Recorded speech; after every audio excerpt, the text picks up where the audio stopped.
Okay, so our final speaker for this session, Ballano of Symantec. And as I already mentioned, we are going to continue in the topic of infected routers. And this is a pretty intriguing case, because it seems like these guys were trying to help or fix the situation. Yeah. How is it really? So thanks. I'm Mario. I work in Symantec. I work for security response. I think it's actually very good. I was telling him, Olivier, that these two talks were together, because I think it draws like kind of the same conclusions and everything, and it affects kinds of the same devices. So I think it was a very good match. I'm going to talk today about Linux.Wifatch. It's an unusual threat as well for embedded devices. It affects home routers, as far as we know, IP cameras, and it somewhat looks like this guy might be trying to, well, whoever is behind this botnet, because like the malware features a botnet too, is trying to clean devices instead of infecting them and using them for bad purposes, like the case of Linux most. Anyway, so let's get started. This is a rough timeline anyway. The first time we heard about Linux.Wifatch, it was in November 2014. A researcher actually, he found this threat in his home router. So he was having a look at the router, and then he was like, what is this running process here? And he grabbed the sample, he analyzed it, and he did a very good analysis. But since November, the threat has evolved quite a bit. And I think, this researcher he only grasped the surface. So he actually thought that a gang was behind this malware, right? Then on March 2015, we detected suspicious activity related to this malware. So we started having a look at it, and then at some point we were like, hey, listen, this actually looks interesting. Why don't we do deep analysis, and we start monitoring the peer-to-peer network, and we'll see what this guy is about or what this malware is about. So to give you an idea, the infection process of Linux.Wifatch, it's not a worm, it doesn't self-replicate like Linux most. The guy who's behind this, he seems to have an automated process. He's using that process to basically infect new devices. And the way he's breaking into the devices is using weak Telnetd credentials. So, root 1, 2, 3, 4, 5, whatever we were talking about before. And you basically dropped onto a BizBox console where you can start executing commands, right? So we know he's doing this. We don't know if he's using any exploits or anything like that, but we know at least for sure that he's using Telnetd, right? So once he authenticates with the device, he detects the architecture, like Wifatch actually runs on a number of platforms, from ARM to MIPS to SH4. There's actually a pie chart later on the slides, so I'll show you. And then he deploys the first stagers. And when you have a Telnet connection, you can't actually upload the binary like that. So he's using hacks, doing printfs or echoes to files, and then he basically constructs a binary over the execution of multiple commands, right? So once he has the first stagers, what he does is he's mounting a temporary file system in RAM, and then he's copying the rest of the files onto this temporary file system. So once all the files are transferred, he executes the main thread. There's an interesting thing about Wifatch, and it's it has both native components and multi-architecture components. So the reason is, there's 4 files here, or components, you can call them either way. NetVN, it contains the Perl interpreter, because the thread is written in Perl, actually. It contains some of the required Perl modules that the thread basically requires to run, and it contains the booting code for the thread, right? Then there are 3 other binaries there that basically, they're only used at the infection stage. So they're using basically to infect the device, to transfer files over to the device. And then the main binary is net_vn, right? But if we look at the other files, we see that, these are the architecture-independent modules. So we have a bunch of them. The main one would be net_pl. That contains the whole thread code, right? Then we have some static signatures on net_0. Those are actually malware signatures. So the thread is actually trying to kill malware that has previously infected the router. We'll see more about it in a few slides anyway. And then there's two files, net1 and net4, that are related to the peer-to-peer network. So they contain like the nodes, the seeds, whatever, right? Then there's another file that contains auxiliary modules, net_2, and finally another file, net_cf, that contains the configuration. So nothing special aside that the thread is actually written in Perl, right? So when we started looking at it, we do like everyone does. You run strings on the file, and you go like, well, okay, what's in this file, right? So we saw some strings related to static Perl. So we're like, okay, we have never analyzed a thread written in Perl. We're gonna need like a way of extracting the files that are in there. This is sort of like a py2exe sort of thing. So basically, you end up with a binary that contains Perl code, and it bundles the interpreter too, right? So we had to investigate a little bit. We read the source code of a static Perl, and we wrote a few scripts. And when we did that, we were able to extract the main files from the main binary. This is not from the multi-architecture files. This is from the main binary net_bn, right? So there's actually a bunch of files interesting here. Remember this one PL pack, and remember that one boot. And then the rest of them, they're actually regular Perl modules that you can find, well, in a standard Perl distribution. Some of them, they might have been installed after that, but like, they're just regular Perl modules, right? So if we have a look at the Perl modules that the thread is using, the most interesting ones, we know that he's using Coro, which is for threading, because like it's a multi-thread thread. We know that he's using compress LZF, so he's using that for compression. He's using also any event and EV. The thread is actually written like in an event model, programming model, you know, like so. Events are registered, and whenever something happens, there's a callback that gets triggered, and so on, right? Then we have CBOR, which stands for Concise Binary Object Representation. So it's just a way of serializing and unserializing Perl. It'll be like if you're familiar with Python pickle, right? And the last thing is lift_encrypt.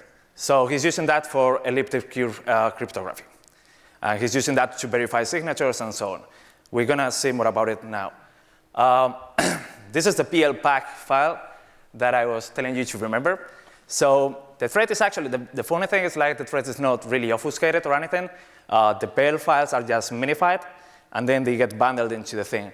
However, the multi-architecture modules, they get loaded by this PL pack module, right? And the way they are stored on the multi-architecture files is they are basically compressed and serialized. So the guy just decompresses and then deserializes, and then he loads the module on demand. So this is actually a loader. So whenever he's doing like use this module, this thing kicks in and it automatically finds the module and loads it, right? All right. So we were like, okay, we're gonna have to create like sort of a tool or something to be able to unpack the files from the multi-architecture modules. And we thought it was a good idea to also to be able to repack. So that means like if we want to patch something in the thread, we will have the ability to basically patch those multi-architecture modules, right? I'm gonna show you later what we use that for. But yeah, we created a tool. And so the next step obviously was to extract the files from within the multi-architecture modules. This is from the netpl module, which contains most of the thread code. And you can say, well, there's a few interesting files. These files are just plain Perl files anyway. So they're not bytecode or anything like that. They're only minified, but you can deminify them, and then, well, you'll be able to read the source code, right? So there's a few interesting ones like disinfect or upgrade. These are backdoors, TCP legs. We're gonna get into a few of them now anyway. So now we're gonna get into the functionality of the bot, right? So interesting things. For network communications, it uses a single inbound TCP port. So it binds to a port. It actually selects that port randomly. So that's actually, that prevented us from scanning the whole internet with setmap or whatever, because we couldn't know exactly which port was it. And he has a series of magics that he uses, basically, right? So whenever there's an inbound TCP communication to the port that it's using for communications, it looks for this magic. So if it says like IAN, X, whatever, it's going to call the CC port handling mechanism, right? If it says this thing, it'll call the TCP-lex. Well, you can see actually, if it says get, it assumes it's a HTTP request, right? So it bundles a HTTP server. And, well, the magics are used for that purpose, right? So the peer-to-peer module, it also uses that communication mechanism. It's implemented on BNHPP, and is mainly used to distribute updates.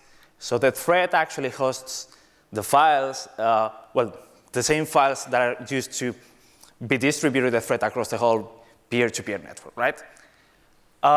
Then again, updates are signed with the botmaster's key. So we didn't find any obvious weaknesses. So we don't think there's a way of taking the network down, right? And the peer-to-peer network is only used for that. We're going to see more about it later anyway. Then we get into the malware scanner. I found it weird that it has a malware scanner, because I was like, well, maybe he's trying to be the only one in the box, so he has all the resources for himself, you know? But I don't know. Well, I'll ask you later anyway to see what you think. He has a malware signatures file.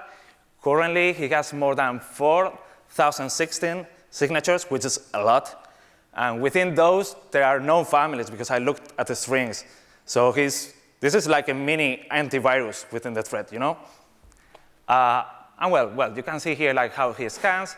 So basically, what he's doing is he lists the processes. He scans in particular paths, like in the root, in user, on SB, whatever. And then he runs this piece of code to see if the malware matches. He has some special handling for UPX files. He has different signatures, he has signatures based on strings, on hashes, I think on CRCs or whatever. So, it's fair complete for being a threat. So let's move on anyway. Then another interesting thing it has is it has a Telnetd replacement. So the threat actually, it breaks into the box through Telnet, and then the next thing it tries to look for these processes, and it kills them. And then it shows, if you connect to the box, it will show you this message. So Telnet has been closed to avoid further infection of this device. Please disable Telnet, change Telnet passwords, and/or update the firmware. So that's quite unusual. It looks like a message to the admins of the device, right? Let's move on.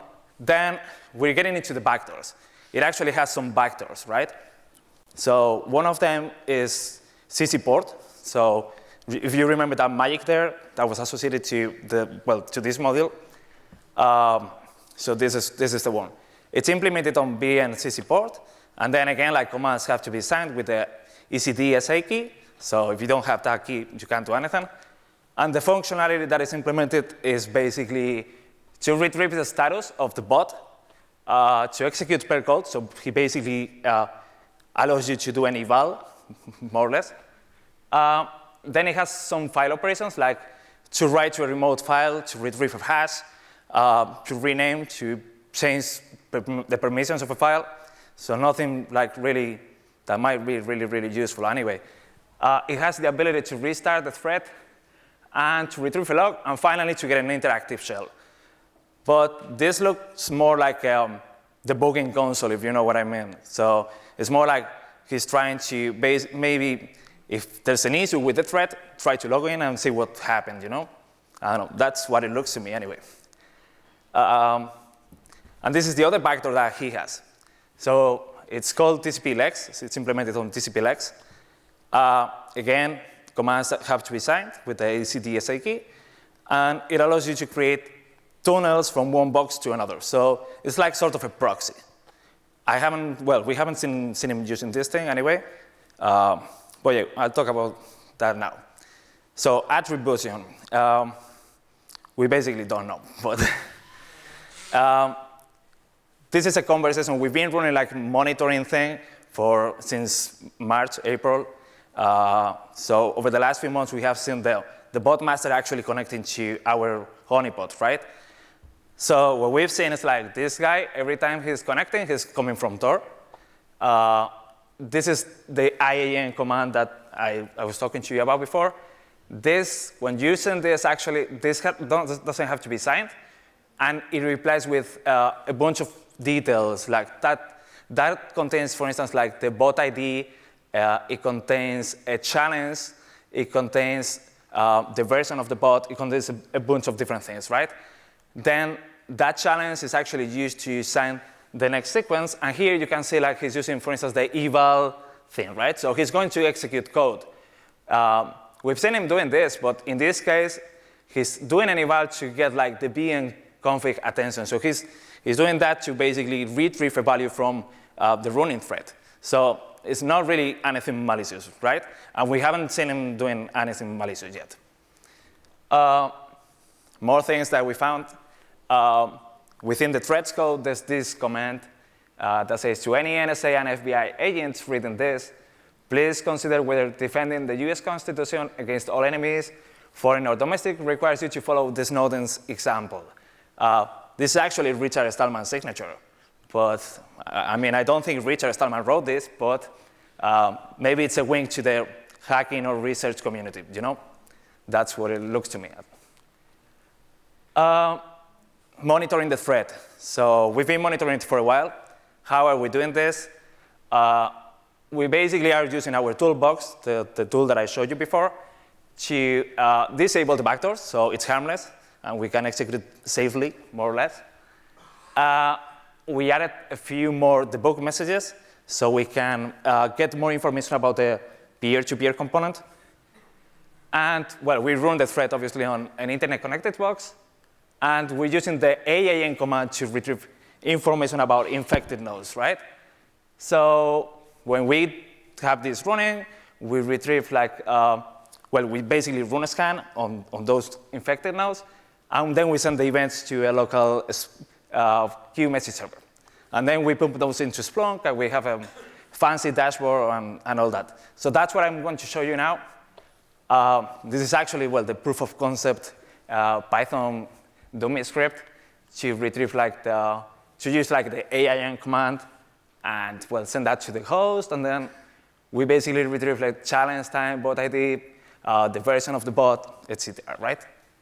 So I wanted to do a demo live to show you how the thread is running, and then we're gonna get into the conclusion. So hopefully the internet will be working.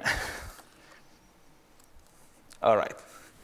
So can you see that, or I'll make it bigger? All right. So I'm gonna SSH into the box where we're monitoring the thread.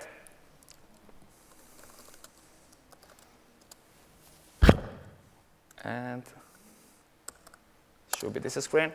So what we're using now, it's a mix of debug messages that we added and the debugging messages from the thread itself.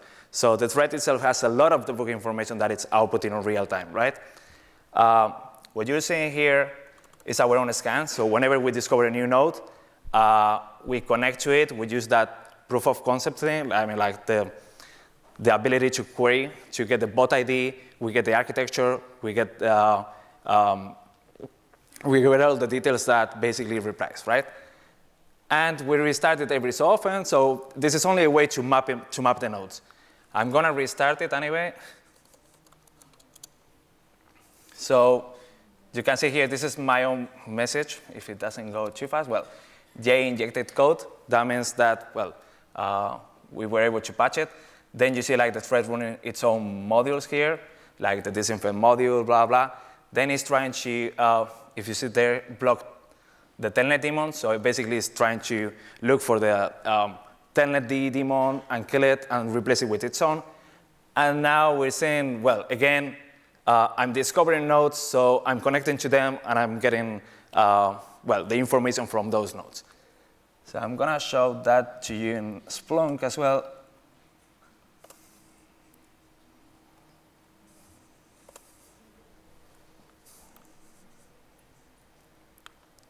Hopefully. All right. It might take a little bit to load. So I'm on the VPN. Come on.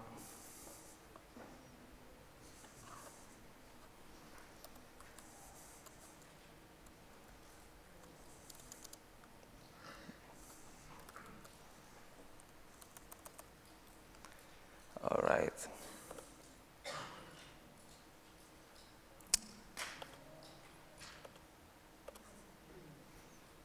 I have a video as well, so if we don't get it to work, I'll show you on the clip, the demo effect. Come on.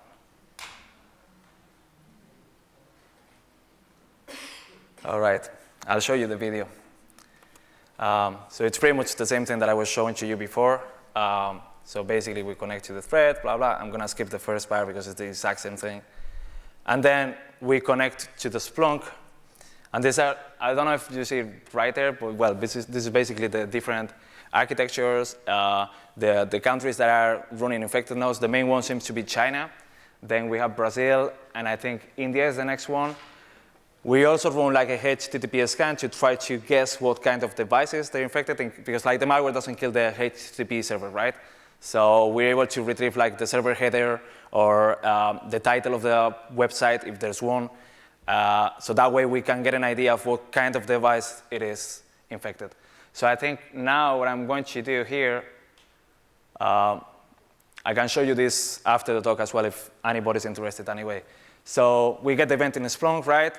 That's an IP address that we know that is infected.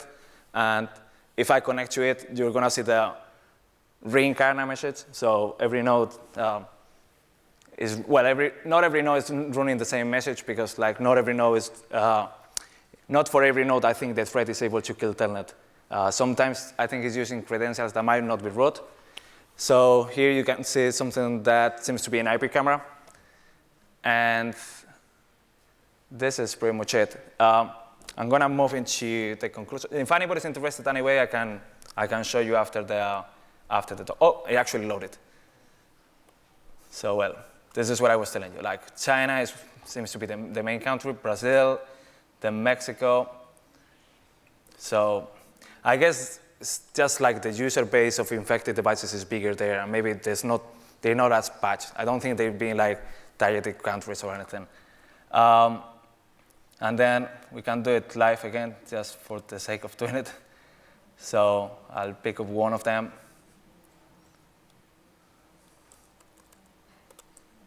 Come on. So if we get this IP, it'll probably be running.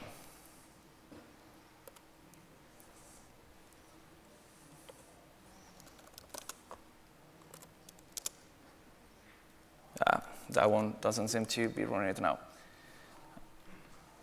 Well, anyway, you get the idea.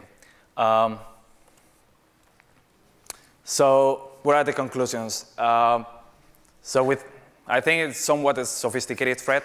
The guy seems to master the Perl language because if you read the source code, it really looks like it's very well written. He might be like an old school guy or something that he's always written Perl because nowadays, who's writing in Perl? Well, maybe some people. There's no actual malicious payloads bundled within the thread, so we don't have any of the DDoS or sniffing. And you've taken over a router, so if you're really interested in doing bad things, you can do them, like we've seen with Linux.Most. It's not obfuscated or encrypted, so I don't know. It has lots of debug messages that you can pretty much like guess what the thing is doing. There are references to the hacking community, to the Richard Stallman email signature. It has a malware cleaner, and it's killing Telnet. There's no we've been monitoring this thing for months now, and we haven't seen any malicious actions being carried. So, is it really a good threat? Is there an IoT vigilante out there trying to keep infected devices out of the bad guys' hands? I don't know. What do you think? That's it. Thank you, Mario. Really interesting talk. And I'm sure there's going to be many questions because you don't see malware like this every day. So please.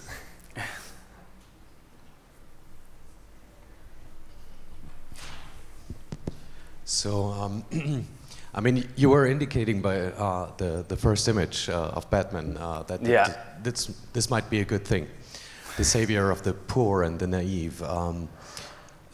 We've seen malware before, like back in the days with Spy and CS botnets, that they were, uninstalling each other before they joined forces. And don't you think that it might be more reasonable that this is a test run, or just creating the botnet for further sales activities, or Yeah, I mean, obviously we're not 100% sure, and this guy might not have been done anything yet, but he might do something in the future. He has his own bot master key. He can do whatever he wants because he has the ability to run code. So I don't want to say like he's for sure a good guy. I just want to say that it's an unusual way of doing things if you're a bad guy. And yeah, I remember like we've seen malware like it was doing that basically to kick other malwares out of the box and, well, have all the resources for themselves. So I don't know. It's just like the whole thing is a little bit weird, but obviously he could be a bad guy as well,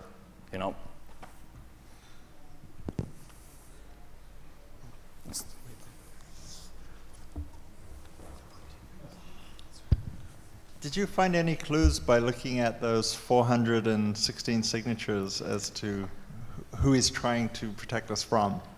I looked at a few of them, but like many of them, they seem to be just like, what we usually use for signatures, like a random thing in the middle of nowhere, and you don't really know if that belongs to any known malware.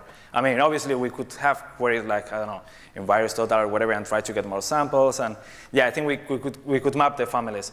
But I didn't invest a lot of time on that. I saw a few strings that I knew that they were for known malware targeting routers and other embedded devices. So I was like, okay, it looks like he's definitely doing this to try to kill malware. But I didn't really investigate it that much.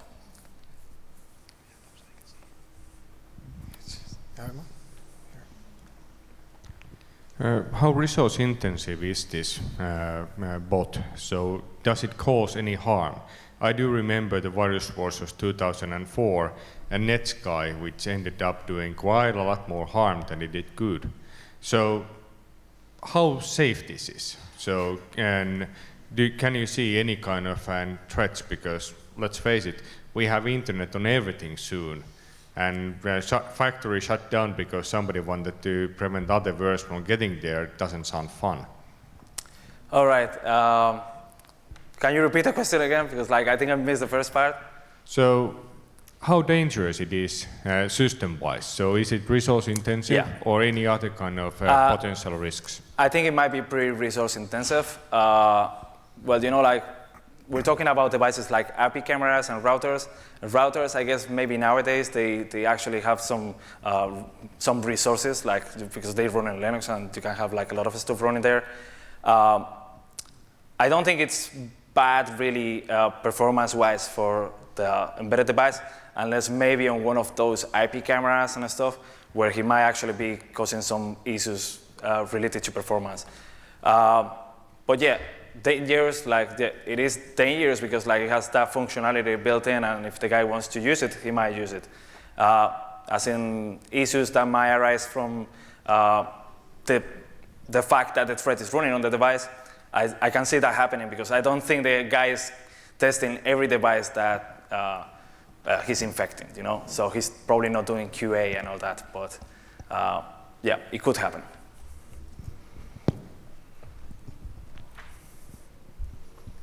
Did you also choose a Chinese IP to test your honeypot? No, we were running it on the IP address. Actually, I don't even know where it's based. I think it's based in the UK. But the way we're doing it is we're mapping the peer-to-peer network. So I don't think it's very relevant where we are. The guy doesn't seem to. I mean, we want to see, and this is something I haven't seen. Being attacked by this threat. And we're running some other honeypots. We're capturing a lot of malware, that do DDoS and a lot of stuff. But I have never seen any of our honeypots being attacked by this guy. I mean, so I don't know which way he's doing it, because he might be looking for, he might only be attacking particular network ranges where he knows he's this router used by Chinacom or whatever, it's always within this IP range or IP blocks. So he might only be scanning those. Or he might have some signatures. He might have like signatures for based on the HTTP title or whatever. And if he doesn't find what he wants, he won't connect to the Telnet port and deploy the thread. But it doesn't support any IP-specific commands, so it sends commands specifically to one IP, or a range of it? There's no command and control, so... Okay, so just over peer-to-peer. It's just peer-to-peer. Okay, thanks. I still might have one. Oh, there's one. Yeah. So how many devices are we talking about here? Yeah, that's a good thing. I didn't mention that. We think it's in the order of tens of thousands of devices. One of the hard things that we faced when we were trying to map the network is like, a lot of these devices, they get restarted every so often. So, and many of them, they might be sitting at static IP addresses. When we implemented the code to query for the bot ID, we knew that that ID was unique, but I mean, unique IDs since April, I think we have nearly like 600,000.